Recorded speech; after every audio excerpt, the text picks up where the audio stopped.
I found out monsters are real after going to a party with my best friend. TW for a threat of Sa. Come on. He'll never find out I pestered my best friend for the millionth time. Looking back, I regret pressuring her the way I did. Maggie hugged one of her many large plush sheep closer to her chest, hinting she was about to give in to my suggestion. He always finds out. I swear he knows everything, she reminded me. We've only known each other for 5 years, and yet it felt like we had been friends for our entire lives. Maggie was raised by her single father. From what I've seen, he wasn't interested in dating and did everything in his power to take care of his daughter. But to be honest, he creeped me out. He was the very silent type, only speaking when it was important. I couldn't put it in words, but the vibe I got from him whenever we were alone was just off. I didn't suspect he would ever hurt me or Maggie. At times it felt like his eyes saw things normal people shouldn't. Okay, so even if he does find out, what is he going to do? Take away your phone, ground you. I think that's worth it, I shrugged. Maggie looked younger than she was. Most people thought she was just starting high school and not about to graduate. She was book smart, but a bit childish with other things. She was never interested in going to parties, dating, or doing the normal high school events. Now she found herself in the final days of school, not experiencing any of it, regretting her choices. She wanted to go to a big year-end party before prom the students held every year on an abandoned farm nearby. The local police turned a blind eye to the party, as long as no one got hurt and the bonfire stayed under control. I suppose. Let me think about it for one more day, she said, but I was done listening to excuses. I'll pick you up at 8. We'll tell your dad you're staying at my place, and my parents work nights so they won't notice I'm missing. Finally, she relented. To celebrate, I asked for the last can of cream soda in the fridge. I would need to go down the stairs to get it. Sounds of a table saw came faintly from the garage, so I knew I would be in the clear. I was halfway back up the stairs with the cold can in my hand when the sound stopped. Maggie's father appeared behind to be at the foot of the steps covered in sawdust from working. I froze in my tracks, wondering how he moved so fast. He builds custom furniture that I heard sell pretty well within a certain circle of people. The pieces all looked pretty basic to me, so I didn't understand it myself. Anne, what were you two discussing? He asked in an even monotone voice. He was tall, stern with thick black hair that matched Maggie's. His eyes were cold as ice, and I still wasn't used to him staring in my direction. I also didn't like how he used my full name instead of the same nickname everyone else said. It was always Anne, not Annie. Oh, you know, girl stuff. I am feeling stressed. There was no way he knew of our plans to sneak out to the party that weekend. I do know, he said, and I felt my heart stop. Prom is coming up. Tell me your plans when you finalize the arrangements. I breathed a sigh of relief. He turned to leave, but then added one more thing to the conversation. Please ask for my help if you are ever in trouble. Okay, I nodded slowly, unsure of what that was all about.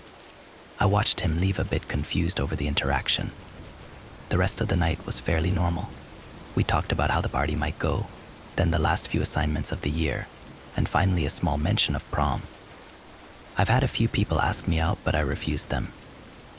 A few guys in the small anime club asked Maggie, but she saw them all as friends. After rejecting half the members, the club had slowly been pressuring her to leave the group. I could tell it bothered her. I told her to hell with prom, and that we could just hang out together that night. She agreed, not doing a good job at hiding her feelings. She wanted to wear the nice dress, have a cute flower arrangement on her wrist, and show off her date to the rest of the school. Right now, she didn't have any options. To be honest, I wanted to ask her out, but I didn't want to ruin our friendship. She knew I liked girls and guys. She hadn't given me any vibes of a romantic interest, so I'll stay in the friend zone, thank you very much. I like it here. Our plan to get her out of the house went without any issues. We were going to a party, but she wore a heavy gray knitted sweater and boring jeans.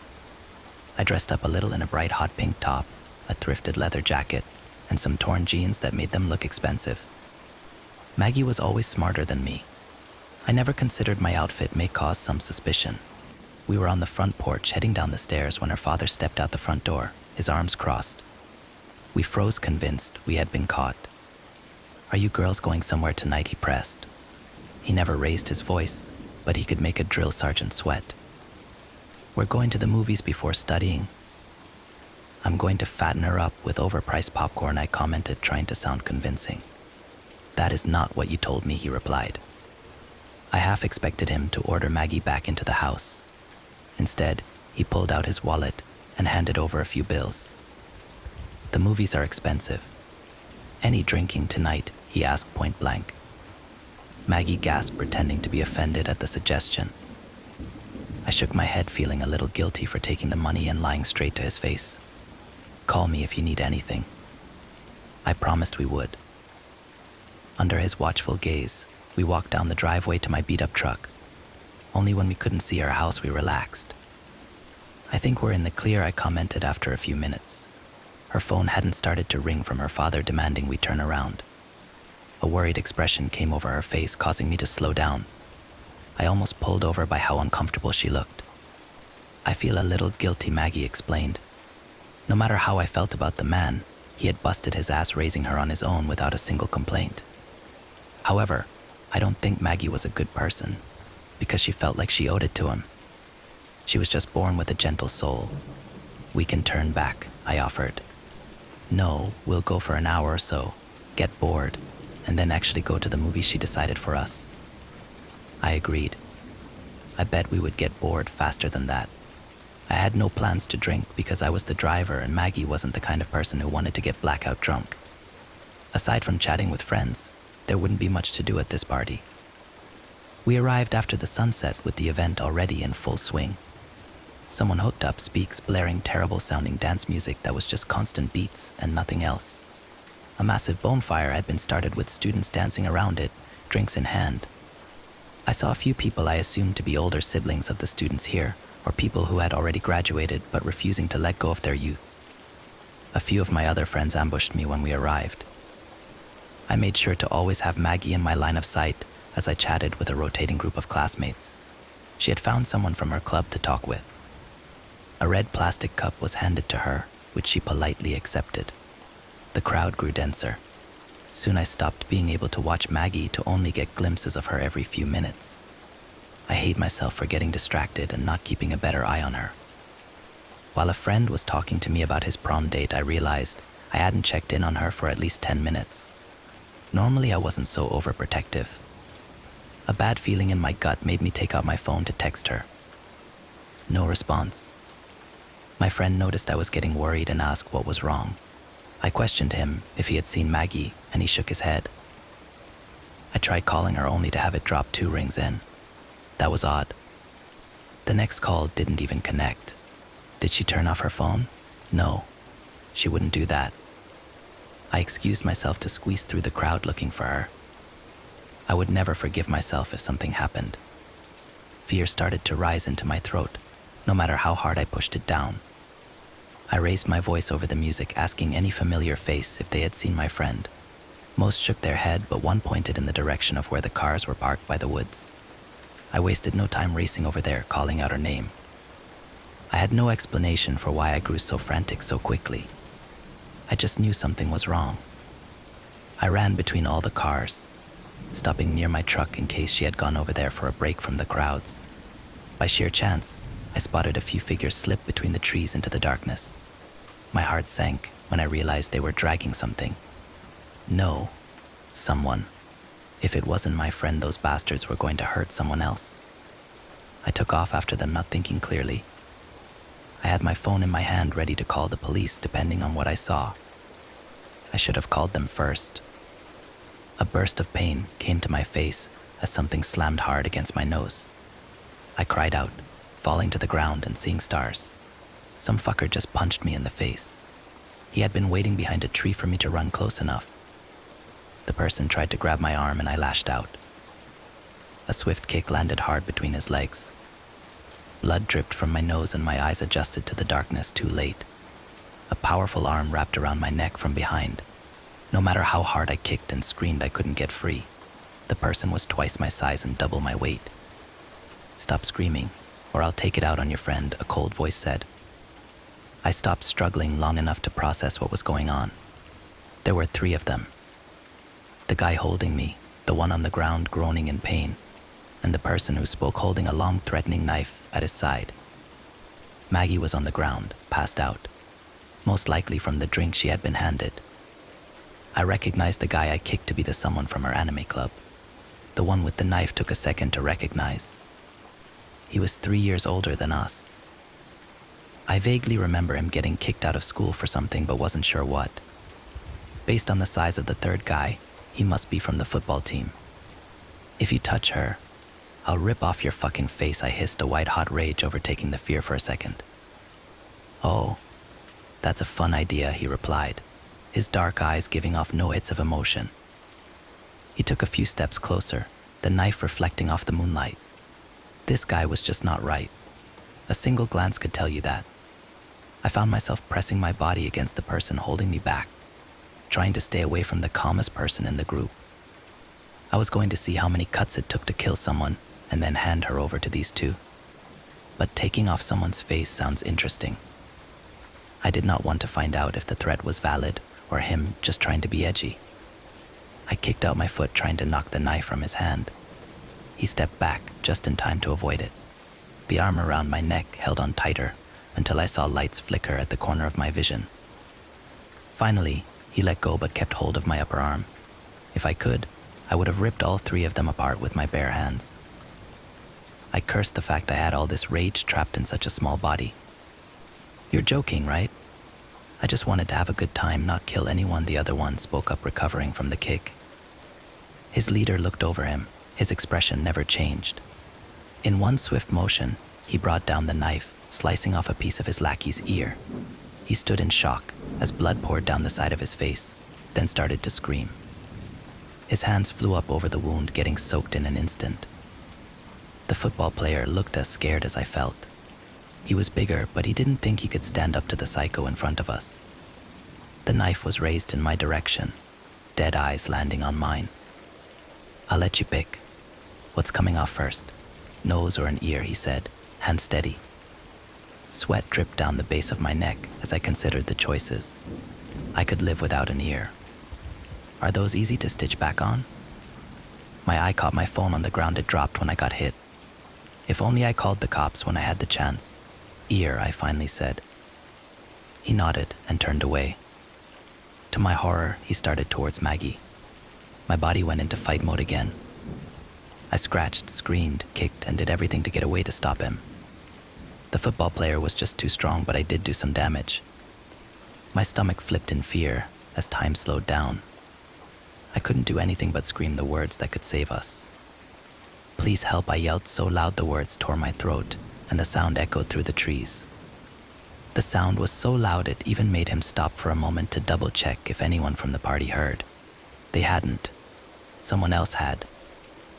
Heavy footsteps came closer until a person I knew very well stopped 5 feet from us.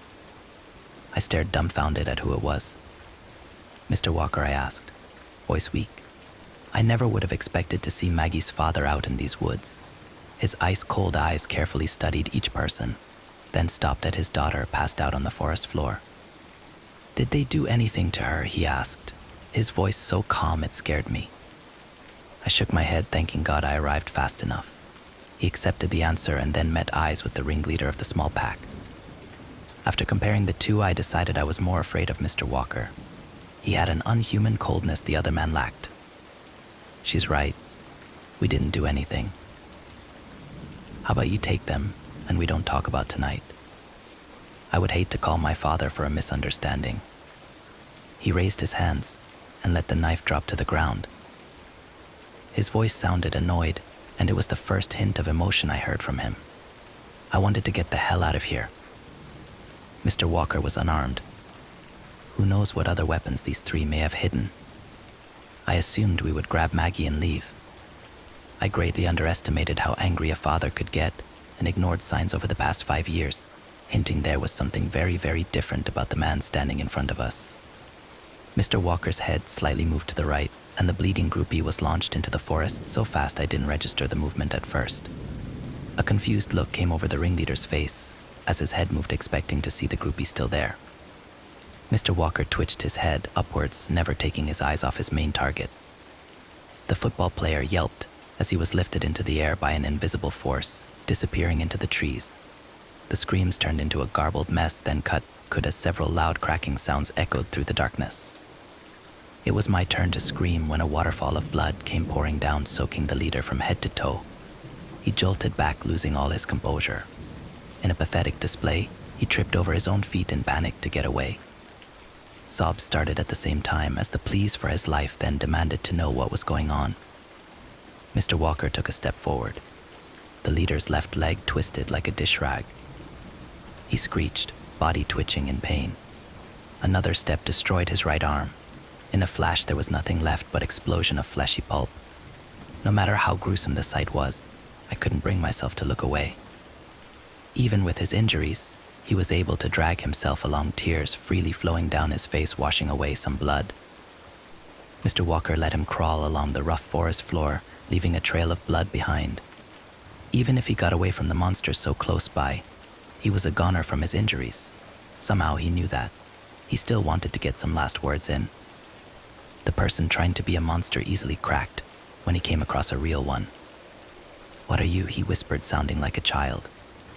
"Anne, please take Maggie and bring her home." Mr. Walker hadn't turned his head to address me. I think if he did, I might have fainted. Since my best friend was so small, I could get her in my back. I didn't stop to see what else happened in those woods that night. My heart simply couldn't take any more. All my muscles ached and I was drenched in sweat by the time I loaded Maggie into my truck. Wasting no time, I rushed away from the party. Away from that forest. It was a miracle I didn't get a speeding ticket. I should have just dropped her off at home and left without ever going back to that house after what I saw. It took some effort to get her tucked into bed. I wasn't sure what they gave her or how much, so I made sure she was sleeping on her side. That's what you do with a drunk person, right? I cursed, realizing I left my phone in the woods.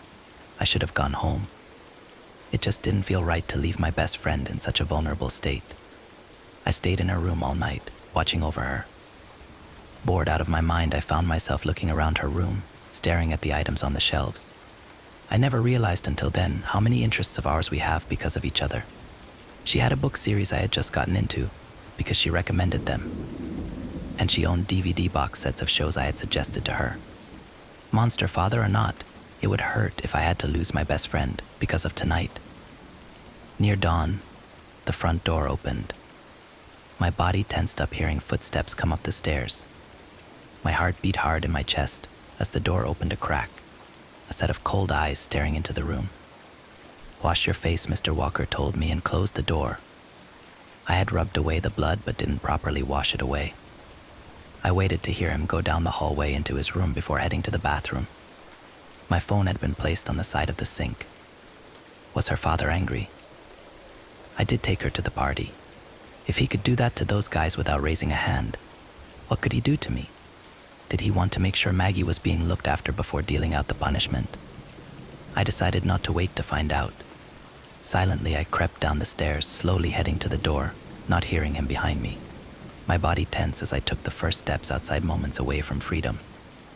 "Anne." I stopped halfway down the porch steps, blood cold. I had no choice but to turn around to face him. "Are you pissed off at us?" I asked in a trembling voice. "I am angry, not at you. She is not going to be a child forever. She will want to have new experiences, good and bad. I am angry I cannot always be there for her, and she'll have troubles in her life. I am glad she had you tonight." I let out a breath I didn't know I was holding. Tears came to my eyes that I rubbed away. I had been the one to pressure Maggie into this, and I had taken my eyes off of her. I knew there was a risk of someone doing something to her, or me. We are girls after all. But what were the chances we would come across a deranged lunatic and his little followers? There are. "The cop's going to ask questions," I said, worry filling my thoughts. There had been a lot of blood, and 3 young people are going to be missing. At least one of them should have families that care enough to file a report. "No, you weren't seen with them by anyone that night, and the remains will look like an animal attack. Tragic, but reasonable." I felt my blood run cold. I wanted to ask the same question I heard the night before. What was this man? And yet I dreaded the possibilities. Is Maggie? I mean, you two look alike, but she doesn't seem, I said, trying to get my thoughts in order. He crossed his arms, considering my question. This was the longest conversation was had ever had. For a moment, he wasn't going to tell me what I needed to know. I may have been the first person to see his other side and live. It is complicated. He started, deeming me worthy of information. I found this house years ago in shambles. Squatters had taken over. I was looking for a meal and found one. The woman was already dead from an overdose. I am not certain if that was Maggie's mother. Her father attempted to sell his infant daughter to me for his next fix. I devoured him, then stole his appearance. I had planned to eat the child as well, but she was so small. I had no idea about any of this. Since I moved here a few years ago, I didn't know what kind of place this neighborhood was like when Maggie was younger. I didn't know how I felt about what I had just been told. Mr. Walker wasn't human. I felt that since the start. Somehow, he raised a healthy and well-rounded child all the way to a naive yet perfect teen. I think it's good you found her, I said after some thought. He shifted on the spot, appearing uncomfortable in a rare display of emotion. Killing a person is stealing away all the choices their life may have held. I didn't just steal his life, an appearance. I took away any possibilities of him getting his life back on track. I've considered if it would have been better for Maggie to be raised by a human regardless of his hardships. I never would have thought the person in front of me would ever second-guess himself. He had been a perfect father this entire time. I would have rather a monster like him watch over my best friend than a man who would toss her life away for nothing. Yeah, fuck all that. You're her dad. Plain and simple. I don't care about the moral aspects, just that you're the best person for the job. Unless the first person who dumps her is also going to experience an animal attack. He raised an eyebrow, almost amused over the fact I swore in front of him for the first time. I had been worried over my reactions as I watched her grow older. I always knew I could not protect her from the entire world, and it would harm her in the long run if she never dealt with hardships. However, what if someone hurt her? Really hurt her? What would I do then? So far, it has not been an issue. I can be there for her through breakups or rejection. I would imagine last night was a special case. He nodded at his explanation, but it didn't make him less scary in my eyes. I also considered if raising her would soften my feelings towards humans. If I would see them as someone's child, I could not harm them if needed. It seems as if I shall always care more about my child than another's. Yeah, still scary as hell. I would never accidentally hurt Maggie, but now I really couldn't do anything to upset her. Mr. Walker appeared to like me well enough. Still, it was a risk I couldn't take. I am aware this is a large request. I would like you to support her over the next few days. She will be confused about what happened when she wakes up. I do not want her to think I am upset with her, and therefore cannot admit I know about the outing. For a big scary monster, he sure was a softie when it came to her. You're going to make me do all the work, I half joked. Yes, he admitted without an ounce of shame. Since you saved the both of us, I suppose I'll stick around. I do care about her more than I'm scared of you. I shrugged, not realizing what I suggested, until the words were out of my mouth. I felt my face turn red as I mentally assured myself that girls just talked like that about their best friends all the time. It didn't mean anything beyond that. I thought I was in the clear when he started to go back inside. That reminded me of the reason why I came out here to speak with you in the first place. When are you two going to commit to prom? I would like to buy Maggie a dress soon. I've never been so mortified in my entire life. I would have rather he killed me than questioned when I was going to be brave enough to ask out his daughter. We're not... I sputtered. She doesn't see me that way. I love you both no matter how dense you are. Ask her out before I tell her for you, he threatened. You wouldn't dare, I gasped in horror. Yes, I would. After all, I am a monster. With that, he shut the door on my face, leaving me with an embarrassing task that I thought might kill me. With a lot of new motivation, I finally did confess to Maggie after she recovered from the shock of the failed party. As far as I can tell, she's aware her father is different, but not what How would do to protect her. For now, I want to keep it like that. I know her, and how she would accept him no matter what. Right now, Mr. Walker was just too scared to face that fact. We needed to wait until he was ready. Or maybe force him into it like he did with me and Maggie going to prom. I'm not sure if I would have gathered myself enough to finally ask her out without that push from him. I needed to repay the favor. He is a monster, no doubt about that. He killed 3 people and framed it so perfectly everyone assumed it was a random animal attack like he planned without any questions. I don't know what is truly hiding underneath his stolen appearance. Sure, he still scares me, but as long as I can be with the person I care about the most, I think I can deal with a future monster father-in-law. Next story. My dad was stealing my blood. Every night around 7 p.m., the door to my dimly lit bedroom creaked open. My dad always entered with a glass of water and 2 white pills, his footsteps soft, measured, as if he was afraid of waking something. Time for your medicine, Sarah, he'd say gently. I swallowed the pills without question. The bitter taste clung to my throat as they slid down. Then the drowsiness would set in as he sat and watched me. You're on the road to recovery now. Soon you'll get to go to college, he would say. I would feel myself nodding off, dreaming about the future life waiting for me. The next day was always the same, endless tests. Blood drawn like ritual offerings. Nurses plunging needles into my skin while my dad talked about my health and future treatments. My dad analyzed my blood for hours, believing it held the answers we needed. I trusted him. He was my dad. And then Emily arrived. She was different from the other nurses. Most of the other nurses had faded into the background, their faces blurring together in the shadows. But Emily was sharp, alive. Her eyes were deep and warm. Hello, Sarah, she said the first time we met, adjusting my blanket. How are you feeling today? The same, I said, weakly. Emily stayed in the room longer than the others. She waited until we were alone one night, then asked me a question no one else ever had. Do you ever wonder why you need these pills, she asked one night, her voice calm but probing. They are helping me get better, I said confidently. Her gaze softened, and she gave me a smile, but it was an odd smile, almost sad. Maybe, she said, before moving on. From that day forward, the questions grew louder in my mind. Why did I need the pills? What was wrong with me? One stormy night, Emily stayed even longer than usual.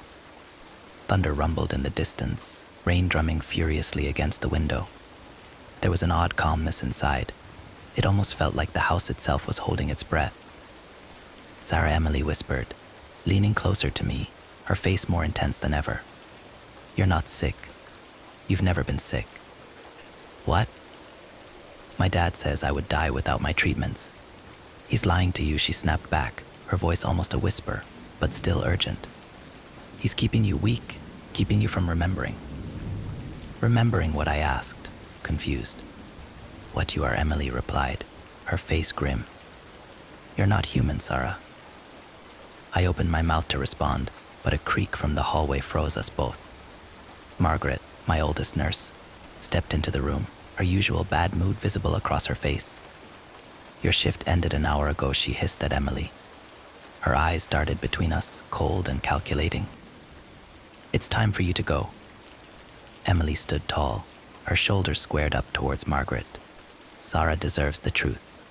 Margaret slowly reached into her pocket, pulling out a syringe filled with a glowing liquid. You're meddling where you shouldn't be. My bedroom seemed to darken as Margaret took a step towards Emily, but Emily's hand shot out, stopping Margaret in her tracks, and then everything changed. Emily's body began to twist, her bones cracking and reshaping.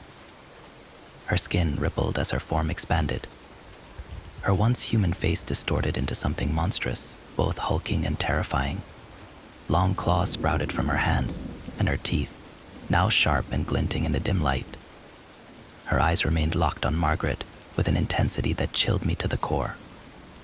Margaret stumbled backwards, her eyes in disbelief. What What are you? Emily let out a low growl before lunging at her, faster than I could have imagined. She slammed Margaret against the wall with such force that pictures hanging on the wall fell to the ground. Margaret screamed, but it was cut short as Emily's claws ripped into her, tearing through flesh and bone. Blood sprayed across the room, the sounds of ripping fabric and muscle filling the room. I watched, frozen in horror, as Margaret's body was torn apart, her limbs flailing uselessly before finally falling limp. The metallic scent of blood drifted in the air. When it was over, Emily stood over the mangled remains of Margaret, her chest heaving, her monstrous form covered with blood. I couldn't breathe. My heart raced in my chest, fear surging through me. Emily then turned to me, her terrifying features softening as her body slowly shrank and returned back to its human shape. Her eyes, still sharp and warm, found mine. "I'm sorry you had to see that," she said softly, wiping the blood from her hands. "But she wasn't going to let you leave." I couldn't find any words. My whole body shook.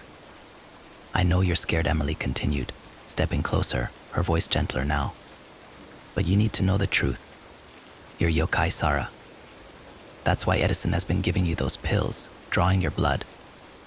He's been using your blood for transfusions to keep himself and his friends young."